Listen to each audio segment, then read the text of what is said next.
dipersembahkan oleh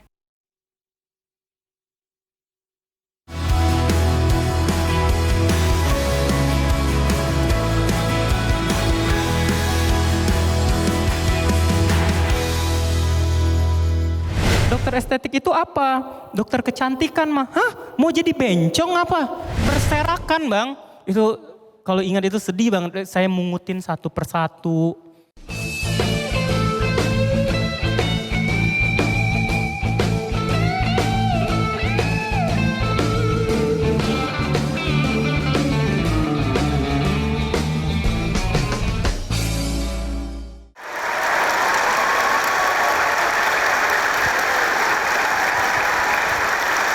Kita muda,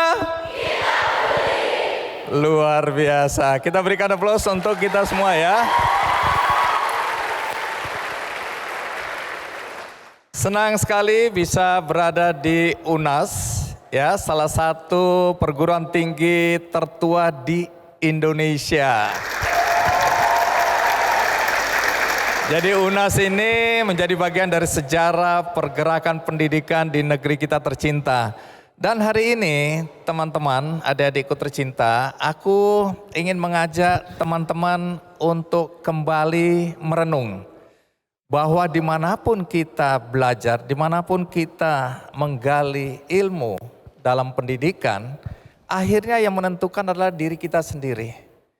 Banyak anak muda yang merasa kalau kita kuliah di satu perguruan tinggi yang terkenal, ya, dengan reputasinya dan fasilitasnya, kemudian otomatis bisa sukses. Ternyata tidak. Kembali kepada diri kita masing-masing. Komitmen kita pada diri kita untuk bisa mewujudkan mimpi, mewujudkan cita-cita kita. Nah, inilah pesan moral yang aku ingin bagikan kepada teman-teman hari ini dan siapapun yang menonton Kick Andy Goes to Campus hari ini.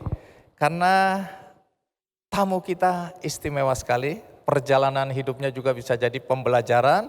Dan hari ini kita juga bersama tamu-tamu istimewa kita. Kita berikan aplaus untuk Nikita Mirzani.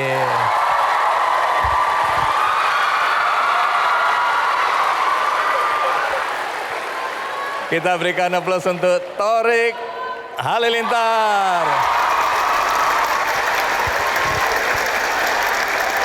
Baik, jadi sudah tahu siapa tamu istimewa kita hari ini? Siapa? Kok tahu kalian ya? Berarti sering aktif di media sosial ini ya. Baik, kalau gitu kita langsung sambut Dr. Oki Pratama.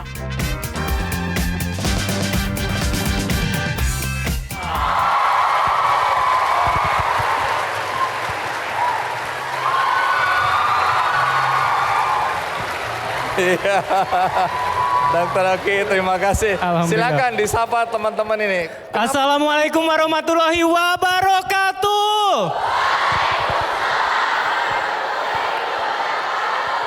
Saya pengen juga dong ikutan, ya bareng-bareng ya kita ya. Kita muda.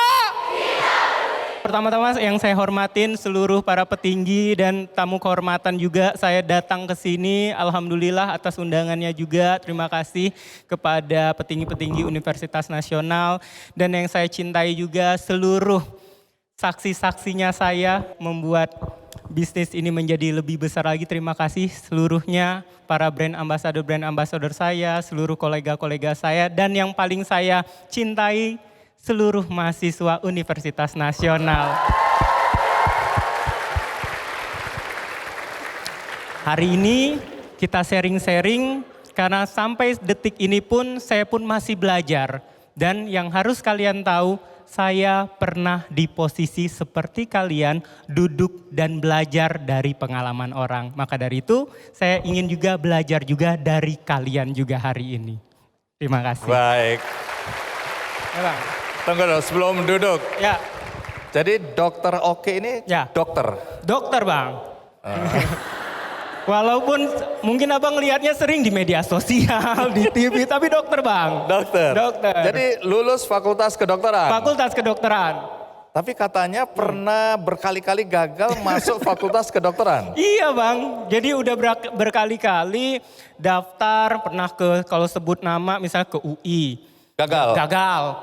Dulu itu namanya jalurnya PMDK, dari nilai rapor gagal bang. Oke, terus? UGM, ujian tertulis. Gagal. Gagal. 2 kali. Kita hitung ya berapa kali kegagalannya ya. Terus? Unsri Palembang, gagal lagi. Unsri juga gagal? Gagal lagi bang, jadi nggak semuanya mulus. Berikutnya Universitas Andalas Padang, gagal lagi. 4 kali gagal? Gagal. Sampai Sungguh. udah, ini gimana nih kayak gitu. Terus negeri udah pada tutup, kan kalau zaman dulu itu nggak tahu sekarang ya, negeri duluan tuh yang buka. Akhirnya mau... Tunggu, stop dulu. Kenapa nafsu banget untuk jadi dokter hari itu? Iya, karena... Kalau saya gagal sekali udah cari yang jurusan lain yang kira-kira bisa lulus lah. Kenapa ingin sekali jadi dokter hari itu? Mungkin juga ada pengaruh dari kecil itu udah didoktrin orang tua harus jadi dokter karena mungkin jualan jasa, kalau jasa itu mau sampai mati pun tetap berguna. Oke, gitu. Pemikiran begitu ya? Pemikiran begitu. Jadi ini pengaruh orang tua ada Ada nih? pengaruh orang tua. Orang tua dokter? Orang tua enggak dokter. Tapi maksa anaknya jadi Semua dokter? anaknya jadi dokter. Oh semua anaknya jadi dokter? Iya bang. Orang tua pekerjaannya apa?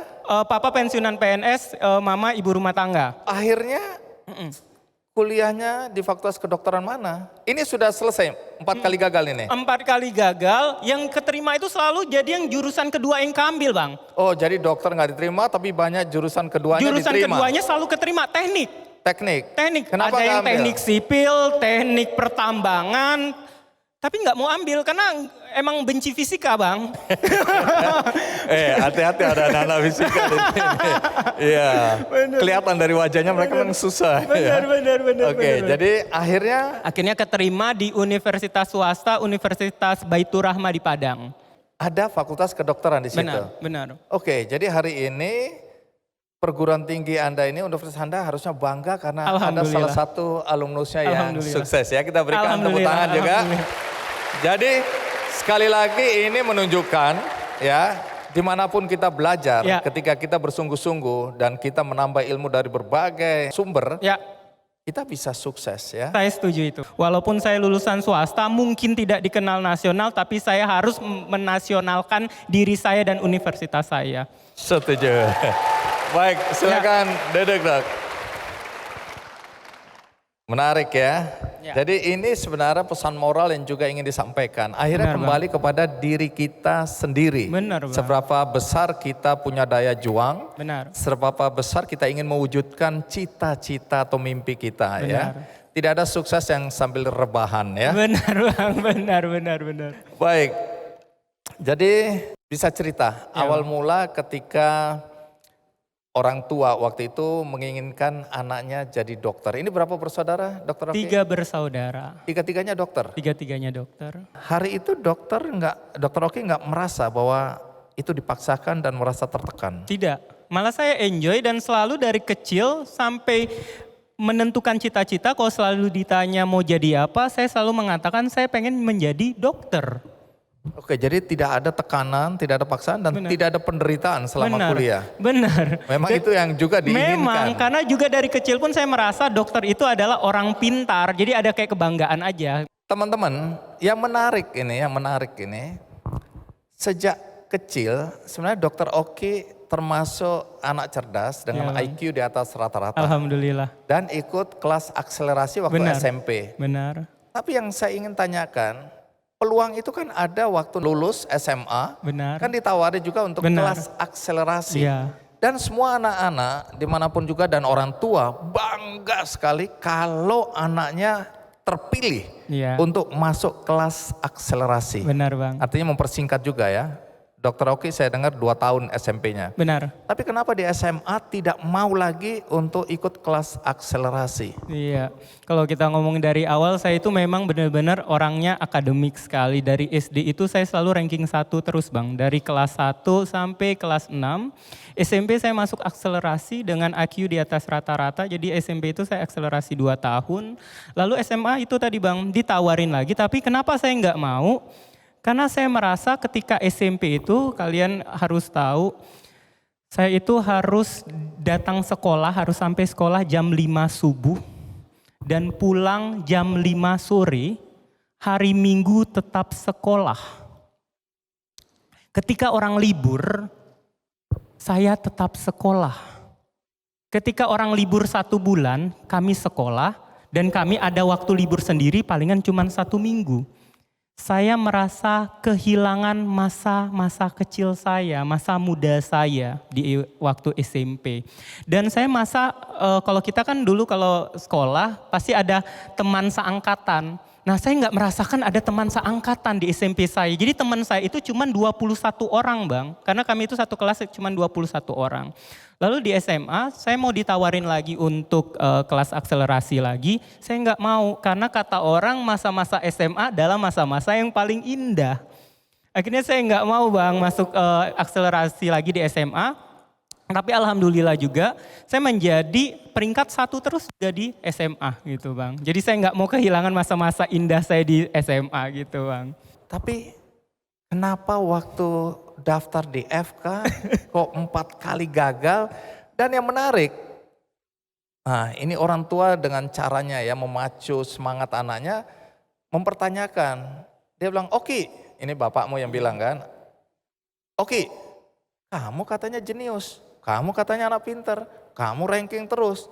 Lah berarti kamu gak cerdas sebenarnya karena kamu gak lulus. Ada pernyataan seperti itu? Ada Bang, ada. Tapi menurut saya kata-kata itu menjadi motivasi sebagai diri saya mendengar itu, ya benar juga. Bukan saya langsung down ataupun langsung kayak judgmental, enggak. Berarti saya menerima kritikan itu ya benar, berarti saya harus tunjukin nih kalau saya bisa kayak gitu. Seenggaknya ketika saya nanti kalau seandainya lulus saya harus buktikan ini kalau saya benar-benar ketika menggeluti ini saya akan harus menjadi seenggaknya bersinar di bidang yang saya pilih ini gitu Bang. Jadi motivasi aja bagi saya. Mau jadi dokter estetik, Mau dokter estetik itu apa? Dokter kecantikan mah? Mau jadi bencong apa?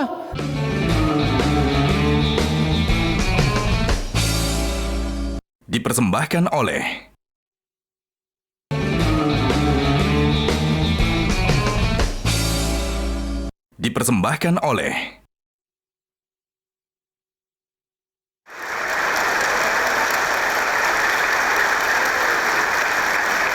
Nah, urusan orang tua ingin jadi dokter belum selesai.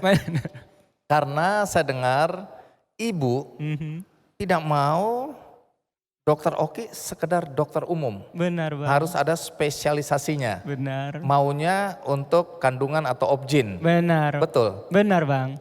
Alasannya apa?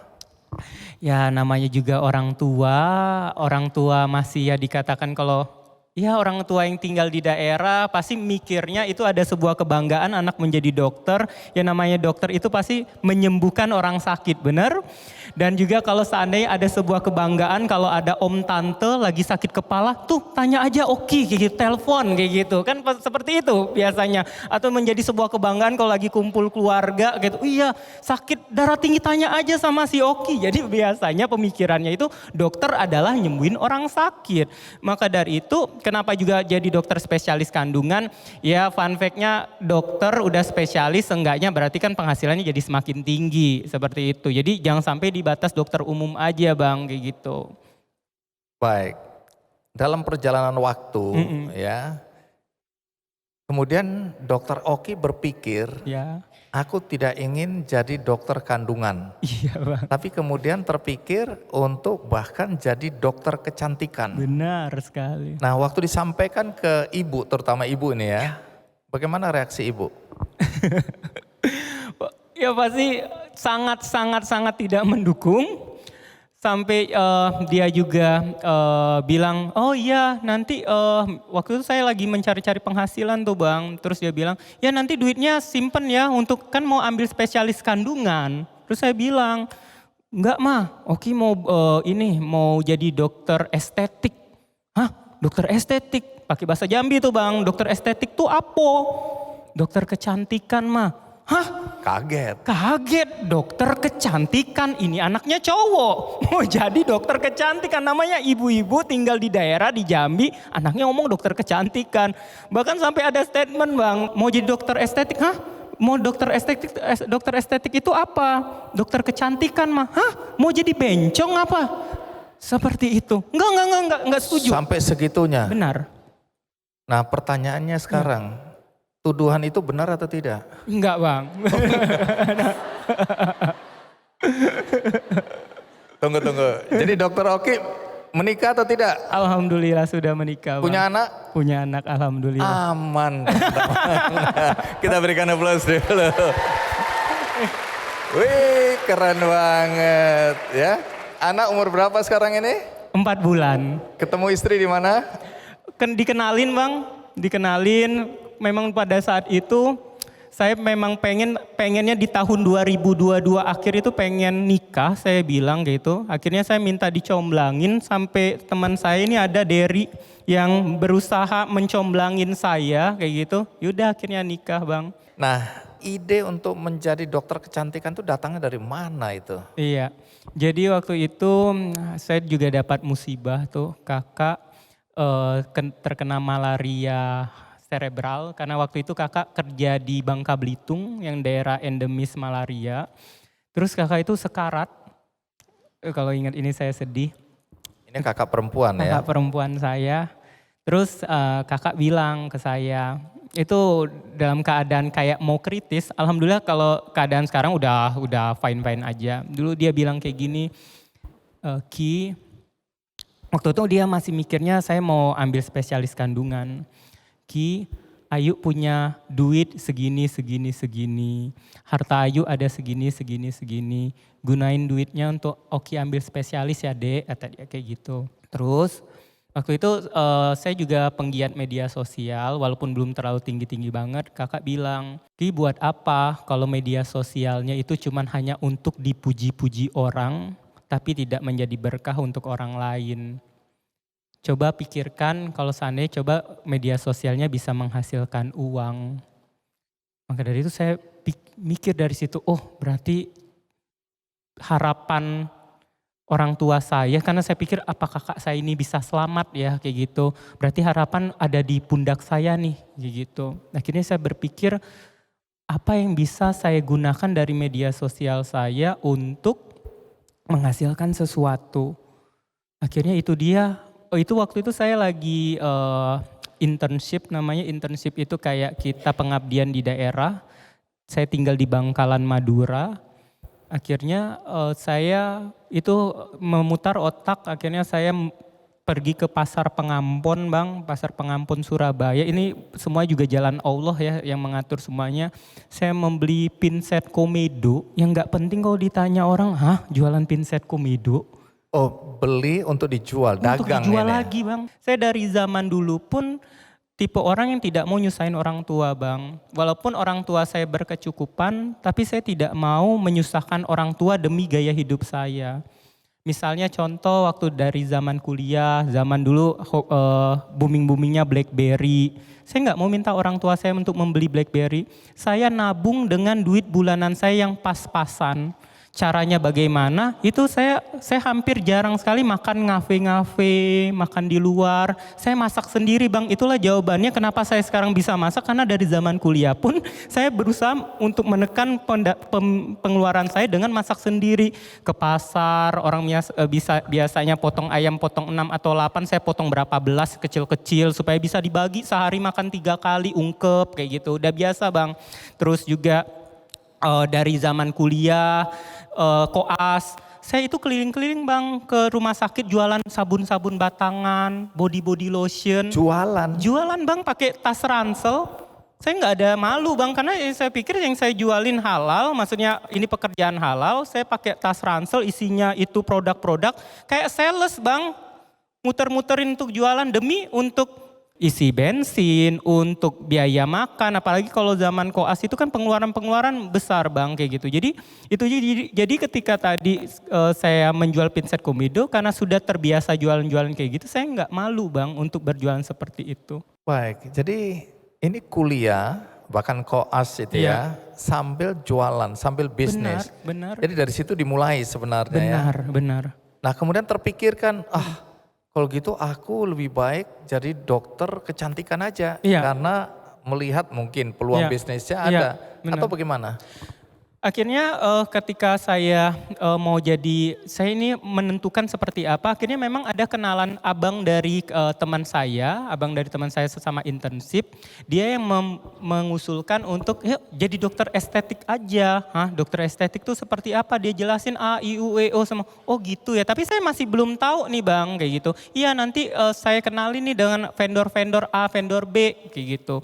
Ketika uang yang dari jualan Pinset Komedo itu bang, itu pendapatan sebulannya bersihnya besar sekali. Itu yang cerita yang akhirnya telepon mama, Oki mau jadi dokter estetik.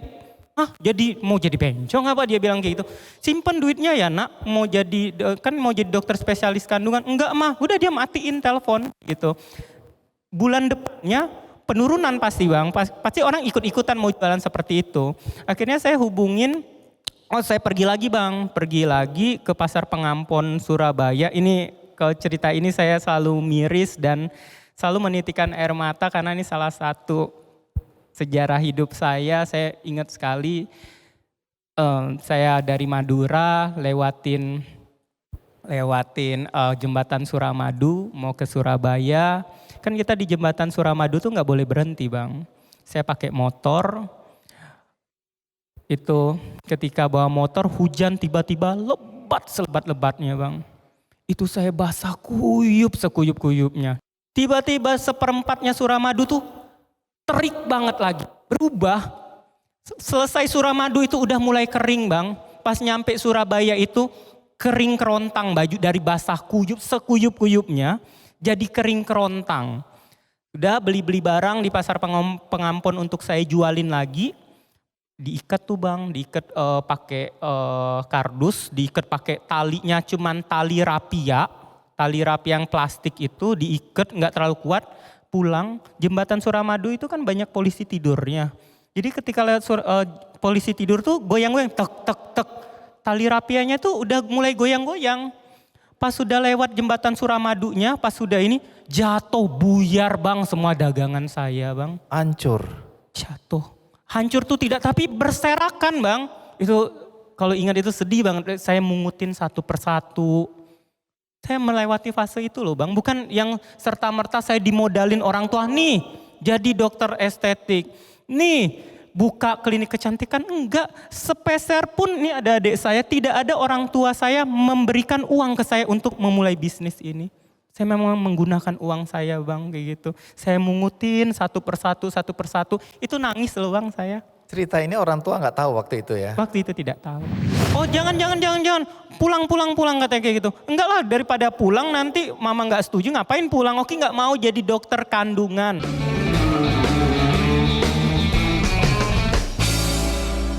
Dipersembahkan oleh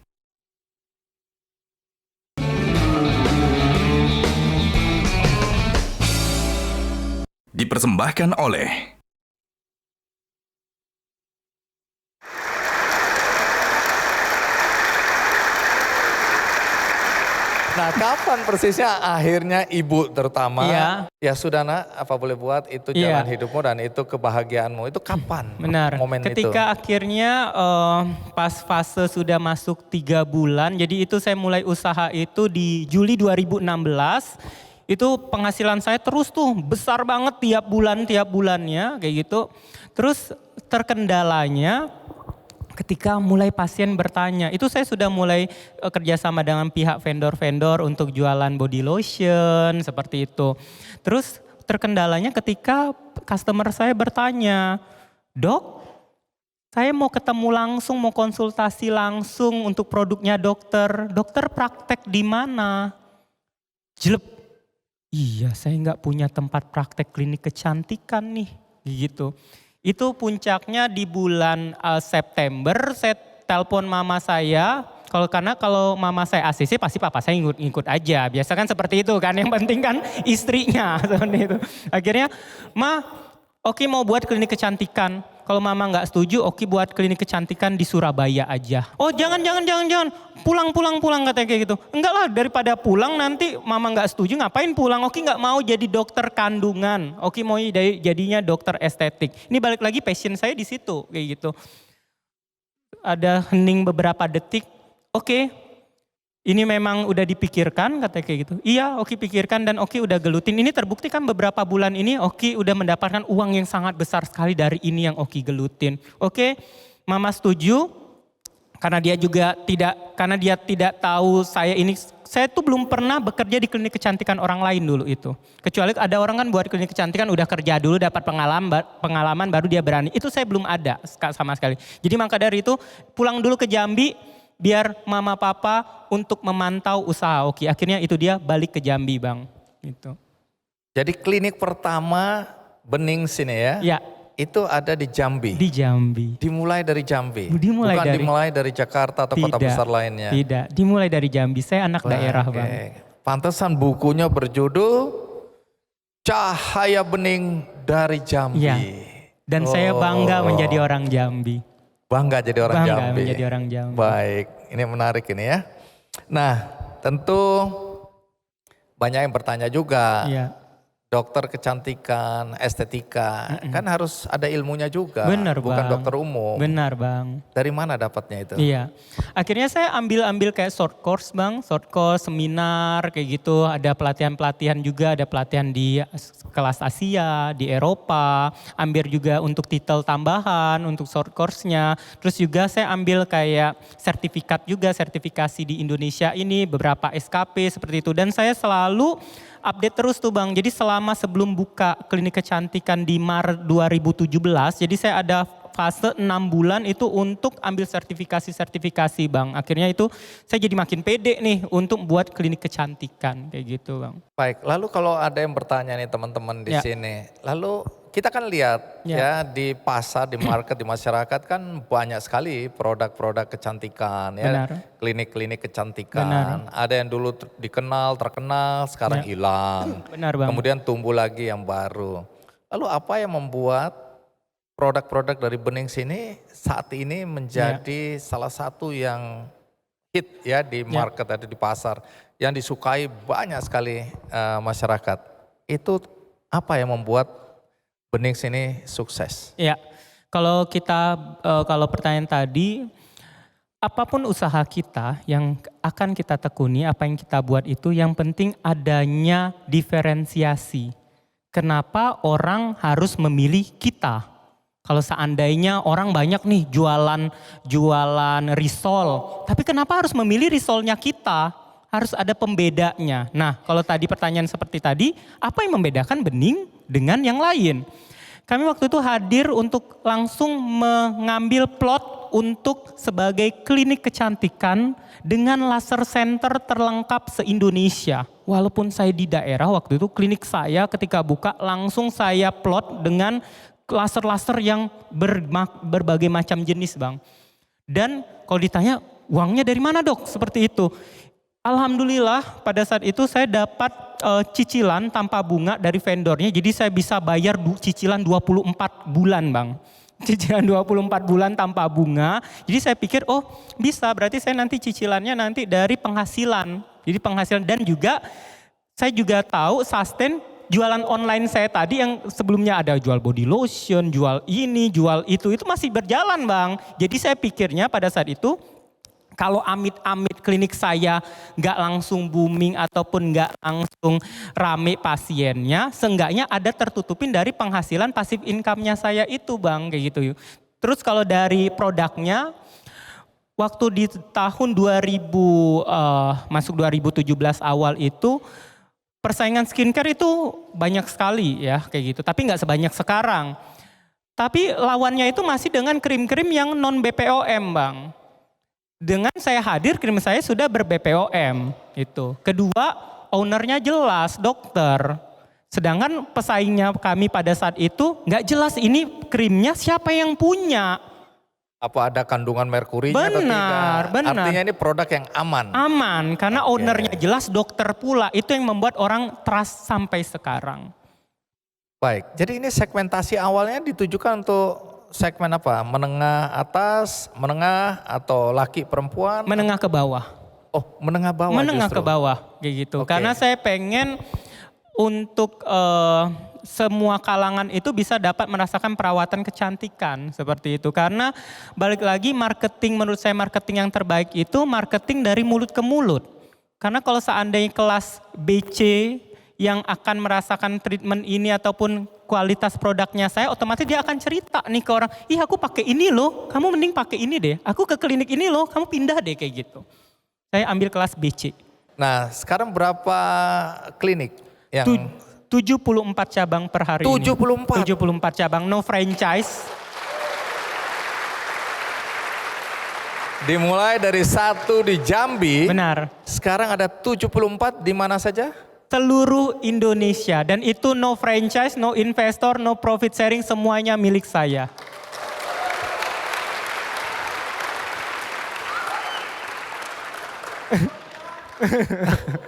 Baik.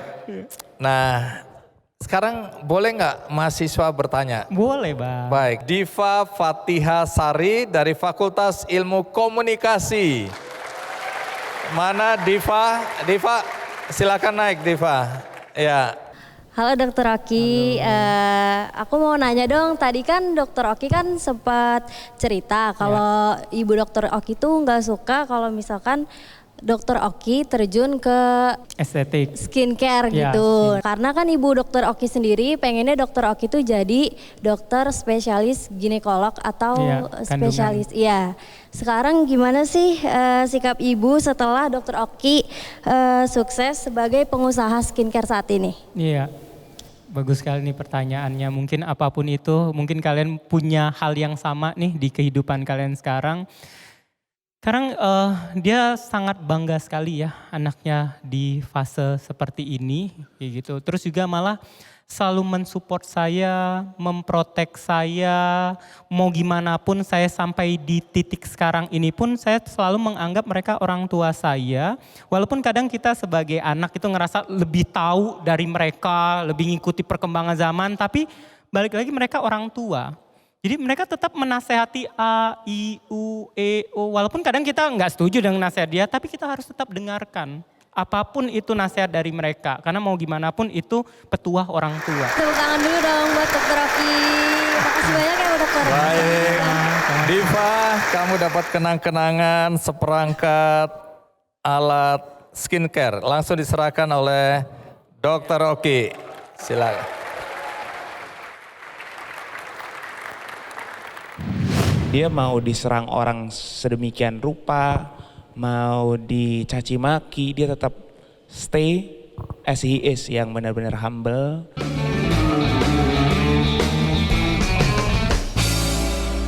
Dipersembahkan oleh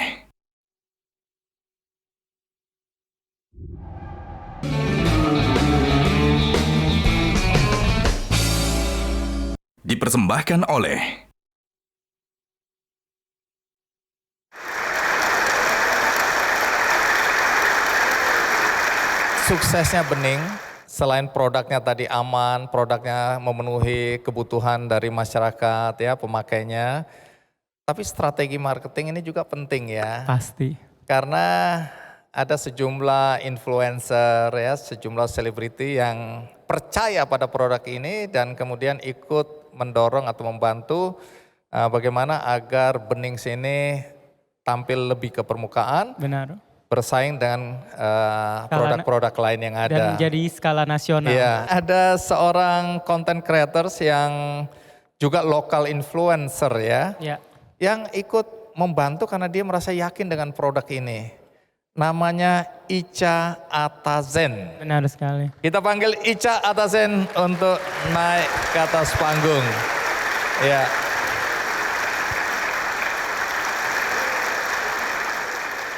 Nah, bagaimana awalnya Ica merasa bahwa produk Benings ini memang produk yang berkualitas dan kemudian Ica merasa tergerak untuk ya mau dibilang apa, memperkenalkan kepada followers Ica waktu itu. Bagaimana ceritanya?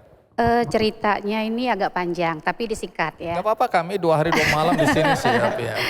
Karena waktu bening klinik Palembang ini bening yang kedua. Di bulan Juli. Nah kebetulan pas grand opening saya itu belanja di toko sebelah klinik. Nah kebetulan juga pas saya lihat nih ini klinik baru. Dokter Oki turun dari mobil. Nah ini bening, ini dokternya, dan emang bening. Jadi saya kan emak-emak yang pikirannya gampang-gampang aja. Seorang dokter klinik kecantikan yang jual skincare, dia harus bisa menyelesaikan atau masalah kulit dia sendiri. Baru dia memperbaiki kulit-kulit pasiennya dan orang lain. Dan terbukti dokter Oki memang ya begini, bening sesuai namanya. Jadi sejak itu buka 20 hari kalau nggak salah ya, 20 hari ya dok ya. Saya datang konsultasi langsung sama dokter Oki dan cocok krimnya, orangnya juga baik.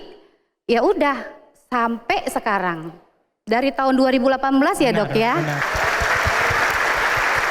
Dari perspektif dokter Oki sendiri, apa pentingnya teman-teman influencer lokal ini? Kalau saya sih melihatnya untuk mereka-mereka influencer-influencer ini, saya pastinya pengennya mereka itu mempromosikan memang dari hati mereka. Dalam artian hampir semuanya yang menjadi brand ambassador ataupun influencer di Bening itu rata-rata mereka menjadi pasien saya dulu. Saya tidak mau, bayar terus seakan-akan iya saya pakai Bening bagus ini. Menurut saya itu terlalu fake karena masyarakat Indonesia lebih pinter zaman sekarang.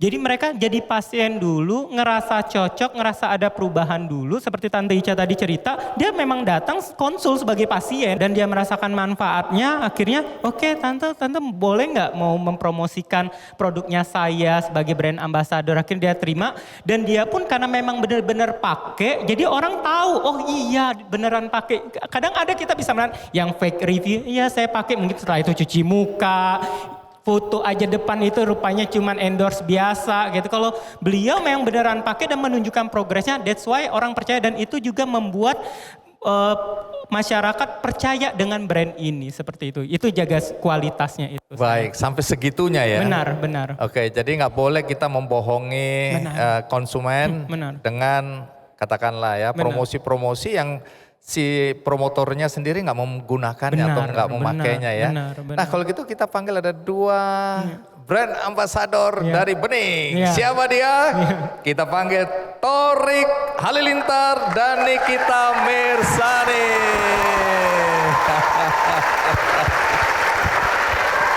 Ya. Silakan Thorik, makasih ya udah datang ke kampus UNAS. Nikita Mirzani. Nah kalau Thorik kenapa mau ikut menjadi brand ambassador dari produk Bening sini? Kalau aku sih itu udah jadi pelanggan Bening waktu itu satu tahun lebih, 1,5 tahun. Jadi pelanggan tetap Bening yang datang sebulan sekali apa sebulan 2 kali ya dok ya. Jadi pada saat itu brand ambassador kan Nikita. Terus Benings ini udah jadi lumayan lagi ngehits lah, lagi naik. Dan banyak banget tuh penghargaan-penghargaan yang udah Benings dapetin tuh waktu itu. Jadi aku ngerasa kayak bukan the other way around gitu, bukan aku yang bukan Beningsnya yang banyak beruntung tapi malah justru akunya gitu. Tapi alhamdulillah bisa jadi part of keluarga Benings ya. Jadi kalau aku bekerja sama dengan satu brand biasanya I took it very personal. Jadi pengen tahu semuanya gitu perjalanannya, terus pengen diikut sertakan dalam setiap campaign, terus terobosan-terobosan apa lagi nih gitu. Dari mulai klinik ke berapa ya dok ya? Ke 7, ke 6 ya? Benar. Sekarang udah 74. Banyak banget. Dan lumayan ikut serta juga dalam pembukaan di beberapa kota ya. Ada kali touring se-Indonesia. Karena waktu itu Bang ada dalam 1 bulan itu buka 4 cabang. Jadi minggu ini, besok minggu ini lagi yang mereka ini yang selalu ikut. Ini kita tentu ini kan di luar sana banyak sekali skincare atau produk-produk kecantikan ya. Kamu bisa memilih karena aku yakin banyak yang minta kamu sebagai brand ambassador. Ya. Tapi kenapa hatimu jatuh untuk produk bening?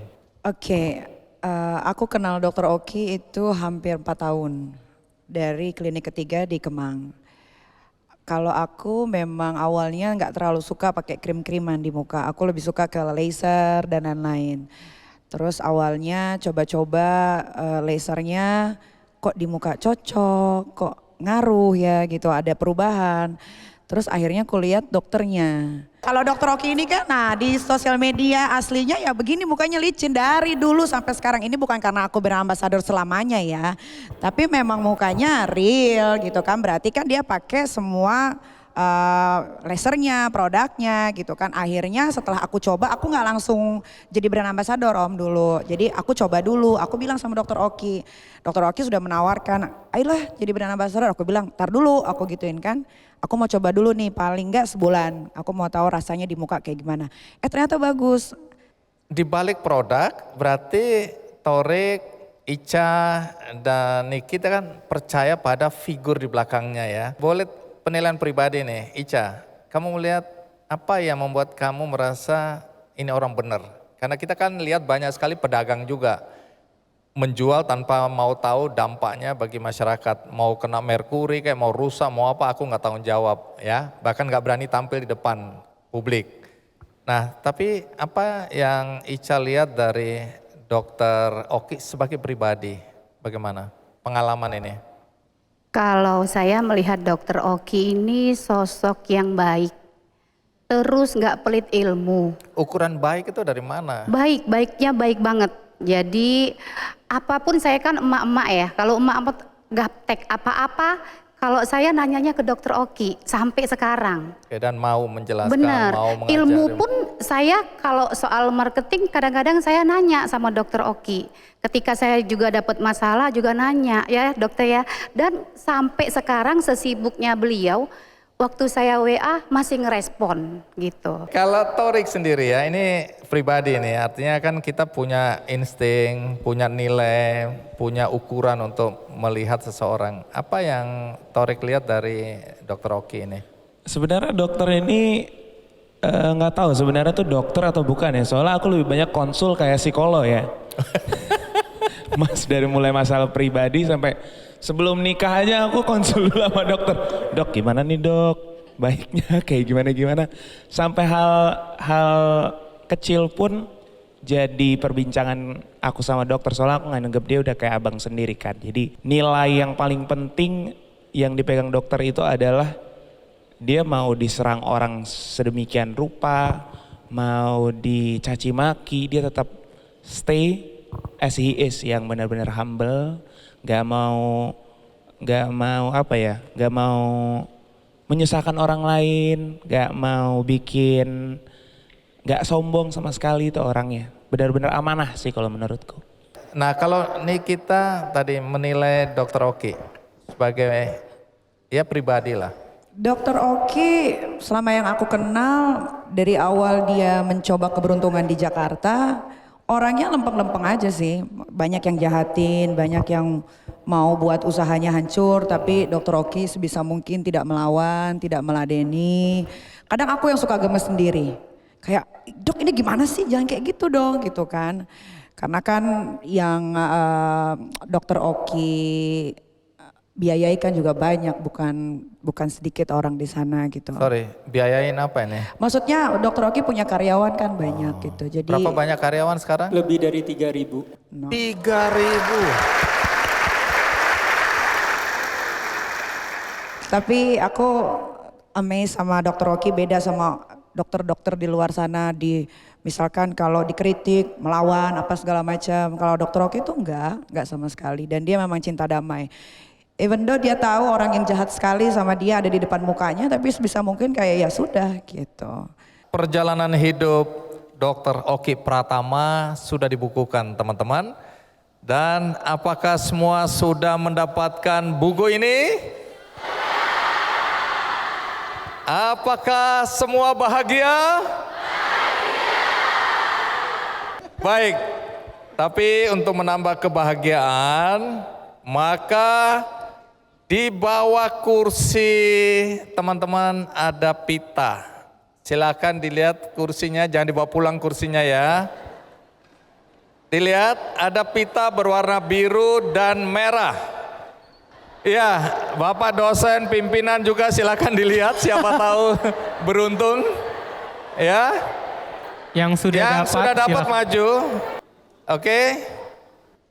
Torik dan Ica memberikan hadiah berupa facial kromosom senilai 2,5 juta. Pita merah ini mendapatkan apa? Mendapatkan PicoSure Laser senilai 10 juta rupiah. For your information, PicoSure Laser merupakan alat laser terbaik dan termahal nomor 1 di dunia. Dan teman-teman, demikian selesai sudah acara kita. Bagi Anda tadi yang tidak mengikuti acara ini, episode ini dari awal, Anda bisa menonton tayangan ulangnya di metrotvnews.com. Juga ada cuplikannya di channel YouTube Kick Andy Show. Akhirnya semoga cerita tentang perjalanan hidup dan karir Dr. Oki ini bisa menginspirasi siapapun kita untuk sukses dalam suatu proses yang baik dan benar. Dan setelah sukses, kita tetap menjadi pribadi yang menyenangkan, yang humble, yang rendah hati, dan tentu saja bermanfaat bagi banyak orang. Sampai jumpa. Metro TV. Jelajahi cara baru mendapatkan informasi. Download Metro TV Extend sekarang.